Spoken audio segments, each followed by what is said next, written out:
Tell me honestly, what is the one thing you look forward to the most every single week? Oh, that is the easiest question ever. Friday evening. Right. Friday evening, the weekend, we all just practically crawl to the finish line by Friday. Your brain is just totally fried. Yeah, completely empty. Exactly. You finally make it to the weekend, which is supposed to be this amazing time for rest. But then, what do we actually do? We make lists, huge Yes, lists. we set early alarms, we make these aggressive lists of chores, like cleaning the entire house, or we decide to start a huge new project. Oh, totally. Like I Yeah. have to wash the car, I have to buy groceries, I have to learn coding. Right. And we treat our free time with the exact same stress as our jobs. Yeah. Why are we so terrified of just doing absolutely nothing? It is a really big problem these days. I mean, we have this idea in our heads that if we are not doing something, we are wasting time. Yeah, wasting time, like it's a bad thing. Exactly. It's like we feel this pressure to have a perfect report of our weekend by Monday morning. If you just rested, you feel like you failed. I feel that guilt all the time. And that is exactly what our deep dive is about today. We are looking at a very interesting source. It's actually an English practice guide. Yeah, it's called The Art of Weekend Conversations. Right. And on the surface, it looks very basic. It's just an educational text. It has these two characters, Aman and Ria, and they are just talking about their days off. Simple, everyday English conversation. Yes, it is meant to help people practice speaking English, but our mission today is to dig deeper. We want to see how this simple book uses the weekend, which everyone loves, to show different personality types. And we will see how talking about simple daily life things actually helps build your confidence in speaking English. Because it removes the fear. I mean, learning a language is scary, right? Oh, very scary. People freeze up. Yeah. So I want to ask you and the listener too, think of your weekend like a blank canvas, like an empty painting. Okay, I like that picture. Some people want to paint a masterpiece. They want to do 100 things. But other people just want to leave the canvas totally blank. Which way does this guide actually say is better for us? Well, the guide starts with a very simple truth. Aman and Ria, the characters, they agree on one thing right at the beginning. People love weekends because we get a break from work. Right, a break. Yeah, they say we can relax and enjoy our time. I mean, that sounds super obvious, right? Of course it's a break from work. We all know that. We know it, yes. Yeah. But do we actually do it? Usually no. Exactly. The guide says this to set a rule. If the weekend is a break, then everything you do should feel like a break. Okay, that makes sense. But then, right after that, the text shows a huge difference in how people rest. This is the staying home versus going out thing. Yes, the great divide. Ria says that staying at home helps her recharge. Recharge, like a phone battery. Like a battery, exactly. It means her work week drains all her energy. She needs her quiet home, just her sofa and some peace to get her energy back to normal. So she needs a safe place where she doesn't have to do anything at all. No stress. Right. But Aman is totally different. He says he wants to explore new places. Wait, explore new places. To rest. Yeah. For him, resting means getting out of the house. He needs to see new things to feel good again. But this is where I get a bit confused. I have to ask about Aman's idea. Okay, go ahead. If the goal is to get a break, isn't exploring a new place actually a lot of hard work?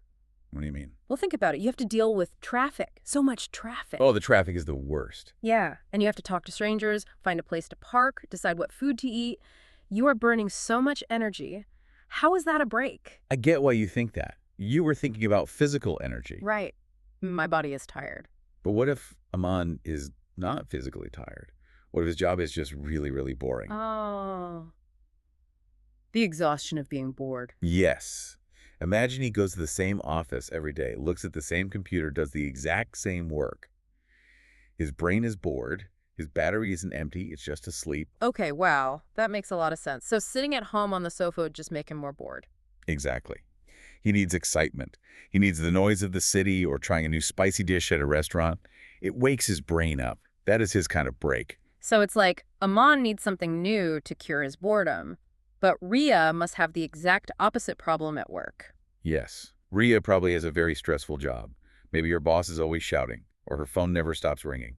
Too much noise. So by Friday, she just wants silence. She needs her brain to turn off. That's why she stays home. She knows where her tea is. She knows her TV remote is right there. No surprises. I love how simple that is. The guide is basically saying, find out why you are tired and then choose your activity. Exactly. And the guide gives a list of activities. Very common things. Watching movies, shopping, meeting friends, traveling, and trying new food. Just normal stuff. Yes, but then it divides people into two very interesting groups based on these activities. The productive group and the lazy group. Oh, the productive weekend. Let's talk about this because this really makes me think. It's a heavy topic. It is. The book says a productive weekend means learning new skills or completing pending work and focusing on self-improvement. Right? Let's look at completing pending work, like finishing your office work on a Sunday. Yeah. If you are doing your office emails on Sunday afternoon, you are not having a weekend. You are just working 7 days a week. How is that a productive weekend? It's just a work day. It does sound bad, doesn't it? Mm, But we have to think about why people do it. The book is showing a very real problem. Sometimes having unfinished work gives you a lot of anxiety. like you can't stop thinking about it. Right. You try to watch a movie, but in your head, you are thinking, oh no, I have to send that email. The stress is just always there in the background. Yes. So for some people, spending 2 hours on Sunday morning to finish that work actually buys them peace. They finish it, and then they can truly relax. Oh, I see. So the work itself isn't the fun part, but finishing it makes the fear go away. Exactly. They are buying peace of mind. That makes sense. But what about the other stuff? Learning new skills or self-improvement? Like deciding I am going to read a whole book and learn to play the guitar this weekend. Yeah, that is very common now. People feel like their free time is a resource, like money, and they want to spend it to get something back. Right. If their job doesn't make them happy, they use Saturday and Sunday to build a better life. Yes, they want to see a result. They want to say, I did this. But the book gives us another option, a totally opposite option. The lazy weekend. Yes, the lazy weekend. And how does the book describe it? It just says people sleep all day. Sleep all day. And do you notice something missing in the book when they talk about this? There is no guilt. Exactly. No guilt at all. No one says it's bad. In fact, Aman actually agrees with it. He laughs and says, yeah, sometimes we need a lazy weekend. He says it's a good thing. Think about how strange that is today. Everything on the internet tells us to wake up at 5 a.m., go to the gym, start a business. Yeah, all those motivational videos. Never sleep. Always hustle. Right. People act like being lazy is a disease, like you are a bad person if you just lie down. But this simple English book tells us something very healthy. It tells us that true rest doesn't need to produce anything. Yes. Resting is the goal. Sleeping all day is a completely fine choice if you are tired. You don't have to prove to anyone that your weekend was useful. You can just exist. Just exist. But this brings up a funny problem. Oh, what's that? If you decide to be lazy, do you plan your laziness? Like, do you say, okay, I will sleep from 10 p.m. to noon, and then I will sit on the sofa for exactly 2 hours? Oh my gosh, yeah. If you plan your lazy time too much, it becomes stressful again. It's like a schedule for doing nothing. Right. You turn resting into a job. That is so true. So how do the characters in the book fix this problem? Well, the book has this really nice part called a fun moment. I love that part. Me too. Let's do a quick game, actually, just like the book. I will ask you some rapid questions about your weekend style. Ready? Oh, okay, yeah, I'm ready. Let's go. Okay. Tea in the balcony or meeting friends at a cafe? Oh, definitely tea on the balcony. Nice and quiet. Nice. Okay, waking up early or sleeping until 11 a.m.? Sleeping until 11, no alarms allowed. Perfect. Last one. Do you plan your weekend step by step, or do you just go with the flow? Oh, I try to go with the flow. If I plan too much, I get stressed. And that is exactly what Aman and Ria say. They both agree they prefer to go with the flow. Which leads to my favorite quote from the whole guide. Aman says, no plans is also a plan. No plans is also a plan. It's brilliant. It really is, but I want us to break this down. Because it sounds like a funny joke, but it's actually very powerful. How can having no plan be a real plan? Well, imagine your calendar for Saturday is totally empty. Nothing is written there. Okay, an empty day. Sounds great. But if you leave it empty, other people will try to fill it. Oh, yeah. Friends call, family wants you to run errands. Right. Or you look around the house and think, oh, I should wash the curtains. Always the curtains. Always. So when Aman says no plans is a plan, he is building a wall around his weekend. He is making a rule. He is saying, my plan is to say no to everything. Exactly. He is protecting his free time. So deciding not to decide is actually a strategy. Yes, because on Thursday, You might feel energetic. You might think, I will go to the market, I will cook a big dinner, I will meet my friends. Yeah, Thursday me is very ambitious. But Saturday morning me is exhausted. Totally. You wake up and you just want to drink tea and do nothing. Right. So by having a no-plan, you are trusting the Saturday version of you to know what it needs.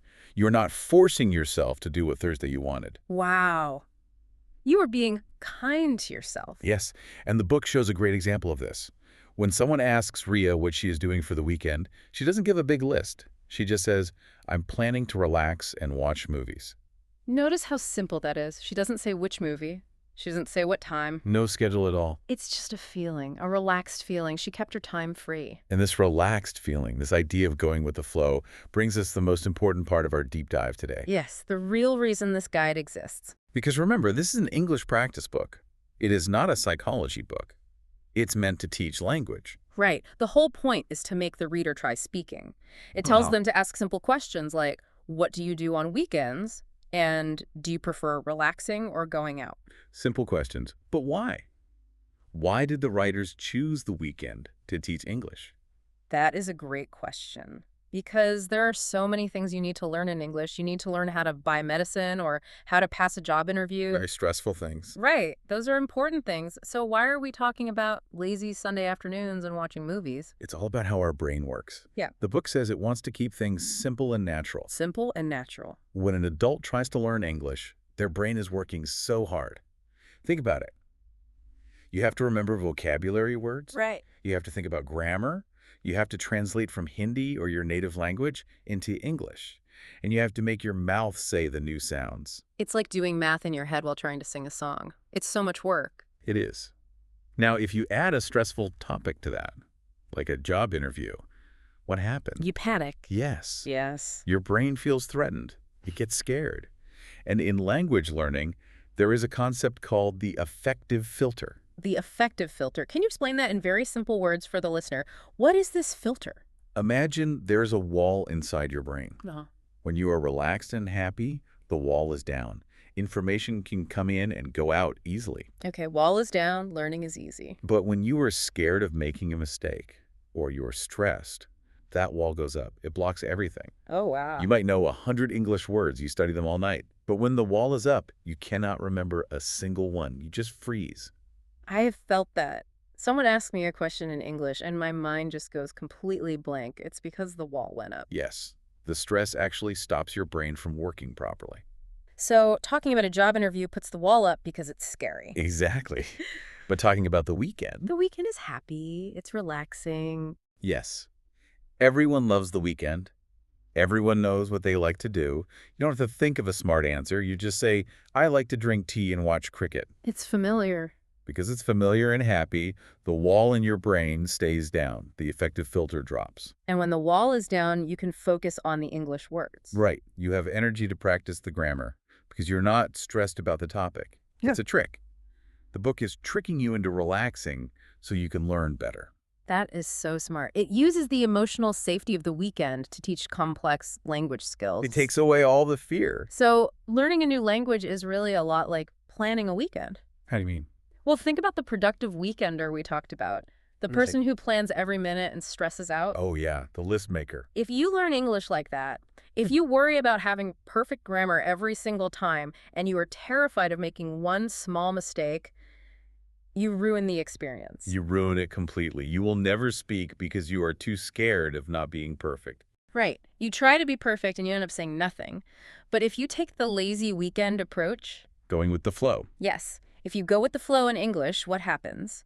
You know you will make mistakes. You might use the wrong word, but you keep talking anyway. And you actually connect with the other person because the goal of language isn't perfect grammar. The goal is connection. I love that. The goal is connection, not perfection. If you say a broken sentence, but your friend understands you and smiles, that is a success. Exactly. And the book tells us this directly at the very end. Rhea says the most beautiful thing. She says, you don't need perfect English, just confidence. Just confidence. Yeah. That is the whole secret. It really is. The relaxed feeling of a Sunday, whether you are sleeping all day or exploring a market, is exactly how your brain needs to feel to learn English. Without fear. Just being in the moment. Just talking to the person in front of you. When you practice English, you are not performing for a strict teacher.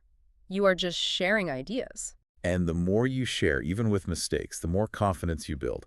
Every time you say the wrong word and the world doesn't end, your brain learns that it's safe. The wall stays down. Yes. So talking about resting is actually the best way to practice learning. This is amazing. We have talked about so much today, all from a simple guide about the weekend. Let's do a quick recap for our listener. Good idea. Let's remember the key takeaways. First, we learned about the difference between recharging at home in peace and exploring new places to wake up a bored brain. Both are totally okay. Yes. And we talked about the danger of the productive weekend working on Sundays just to stop feeling anxious. And we learned that the lazy weekend is actually a great thing. Sleeping all day is sometimes exactly what your body needs. No guilt. We also discussed the magic words. No plans is also a plan. Protecting your free time by going with the flow. And finally, we saw why this simple topic helps us learn English. Keeping the topic relaxing keeps the stress wall down in our brains so we can learn naturally.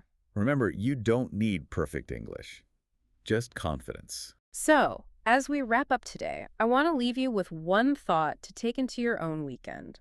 What's that? If you are listening to this right now, you probably have some chores waiting for you, maybe some clothes to wash or some work to finish. You might want to make a big, stressful plan. The old habit. Right. But remember what Aman said. No plans is also a plan. Are you making active choices to protect your free time? Are you keeping the wall up around your rest? Exactly. Are you going to let your weekend get filled up with everyone else's demands? Or when Friday evening finally comes, are you brave enough to just leave the canvas blank? Just be lazy. It's okay. It is more than okay. Think about it. Have a wonderful, stress-free weekend, and we'll catch you on the next deep dive.